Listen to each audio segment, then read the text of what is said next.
Hello ವೀಕ್ಷಕರೇ, simply kitchen ಚಾನಲ್ಗೆ ಸ್ವಾಗತ. ಇವತ್ತು ಕ್ರಿಸ್ಪಿಯಾಗಿ ಪರ್ಫೆಕ್ಟಾಗಿ ಹೇಗೆ ಆನಿಯನ್ ಪಕೋಡ ಮಾಡೋದು ಅಂತ ತೋರಿಸ್ತೀನಿ. ವಿಂಟರ್ ಸೀಸನ್ ಸ್ಟಾರ್ಟ್ ಆಗಿದೆ. ಈ ಥರ ಕ್ರಿಸ್ಪಿಯಾಗಿ ಬಿಸಿಯಾಗಿ ಟೀ ಟೈಮ್ ಸ್ನ್ಯಾಕ್ ಆಗಿ ತಿಂದರೆ ತುಂಬ ಚೆನ್ನಾಗಿರುತ್ತೆ. ಮಿಕ್ಸಿಂಗ್ ಬೌಲ್ ತೊಗೊಂಡು 3 ಈರುಳ್ಳಿನ ನಾನು ಉದ್ದಾಗೆ ಸ್ಲೈಸಸ್ ಮಾಡ್ಕೊಂಡಿದ್ದೀನಿ, ಈ ಥರ ತೆಳ್ಳಗೆ.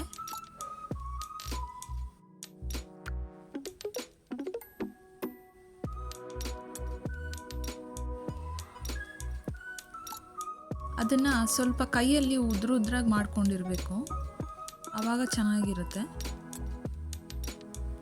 ಈ ಥರ ಉದ್ರಾಗಿ ಮಾಡಿಕೊಂಡು ಜಜ್ಜಿರೋದು ಶುಂಠಿ 1 ಸ್ಪೂನ್ ತೊಗೊಂಡಿದ್ದೀನಿ.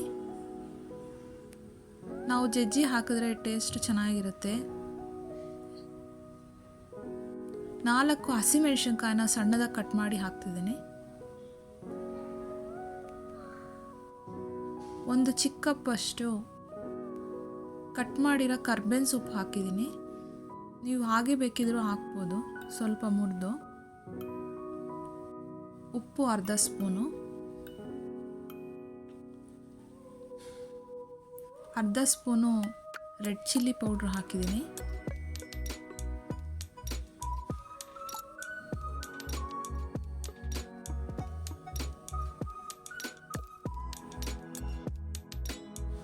ಈಗ ಒಂದ್ಸರಿ ಮಿಕ್ಸ್ ಮಾಡ್ಕೊಬೇಕು.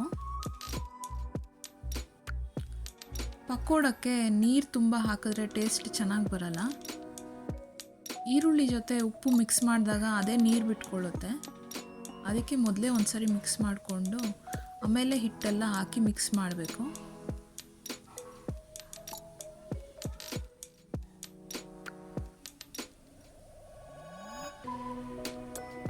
ಒಂದು ಕಪ್ಪಷ್ಟು ಕಡಲೆ ಹಿಟ್ಟು ಹಾಕ್ತಿದ್ದೀನಿ.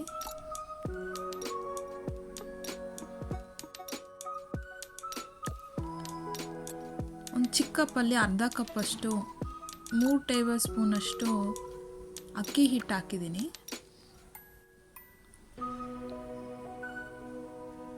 ಪಕೋಡಕ್ಕೆ ಅಕ್ಕಿ ಹಿಟ್ಟು ಹಾಕಲೇಬೇಕು, ಆವಾಗಲೇ ಕ್ರಿಸ್ಪಿಯಾಗಿ ಚೆನ್ನಾಗಿ ಬರೋದು. ಚಿರೋಟಿ ರವೆ 2 ಸ್ಪೂನ್ ಹಾಕಿದ್ದೀನಿ.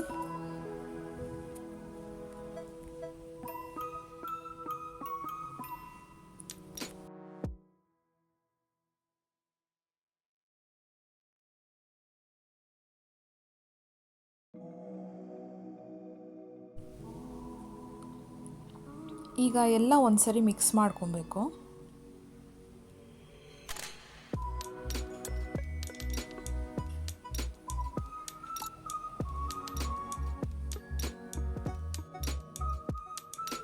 ಈ ಥರ ಮಿಕ್ಸ್ ಮಾಡಿದಾದಮೇಲೆ ನಾವು ಸ್ವಲ್ಪ 1-2 ಸ್ಪೂನಷ್ಟು ನೀರು ಚಿಮ್ಮಿಸ್ಕೊಂಡ್ರೆ ಸಾಕು.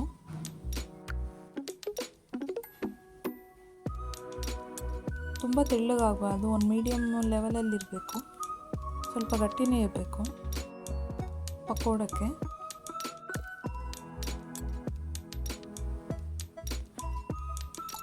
ಎಣ್ಣೆ ಕಾಯಕ್ಕೆ ಇಟ್ಕೊಂಡಿದ್ರಲ್ಲಿ ಅದರಲ್ಲಿ 2 ಸ್ಪೂನಷ್ಟು ಬಿಸಿ ಎಣ್ಣೆ ಹಾಕಬೇಕು.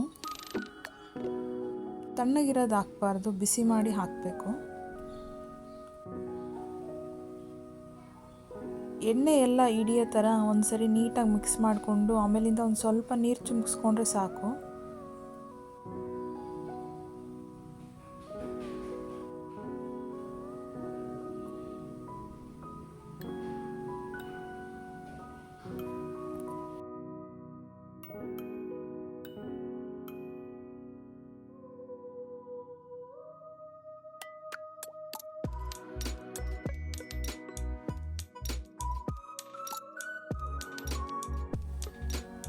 ಸ್ಟವ್ ಆನ್ ಮಾಡಿಕೊಂಡು ಒಂದು ಪ್ಯಾನಲ್ಲಿ ಎಣ್ಣೆ ಹಾಕಿ ಡೀಪ್ ಫ್ರೈಗೆ ಆಯಿಲ್ನ ಬಿಸಿ ಮಾಡ್ಕೊಂಡಿದ್ದೀನಿ. ಆಯಿಲ್ ಚೆನ್ನಾಗಿ ಬಿಸಿ ಆದಮೇಲೆ ಫ್ಲೇಮ್ನ ಮೀಡಿಯಮ್ ಮಾಡಿಕೊಂಡು ಹಿಟ್ಟು ತೊಗೊಂಡು ಈ ಥರ ಉದ್ರಾಗಿ ಹಾಕಬೇಕು. ಬೋಂಡ ಥರ ಹಾಕಬಾರ್ದು, ಸ್ವಲ್ಪ ಕಡಿಮೆನೇ ಹಾಕಬೇಕು. ಬೋಂಡ ಸೈಜಿಗಿಂತ ಉದ್ರಾಗಿ ಹಾಕಬೇಕು.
ಅದು ಸ್ವಲ್ಪ ಕಲರ್ ಚೇಂಜ್ ಆಗ್ತಿರೋ ಹಾಗೆ ಇನ್ನೊಂದು ಸೈಡು ತಿರುಗಿಸ್ಕೊಬೇಕು.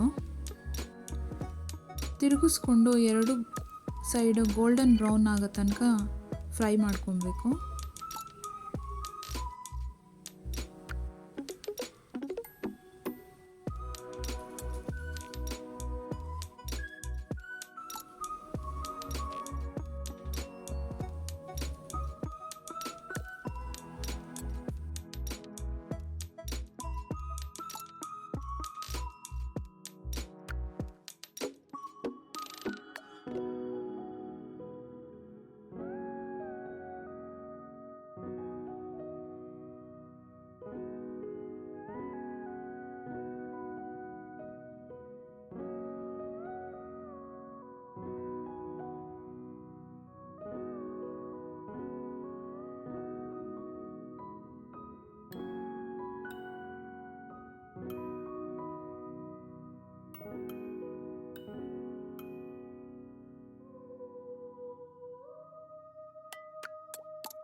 ಈಗ ಪಕೋಡ ರೆಡಿ ಆಗಿದೆ.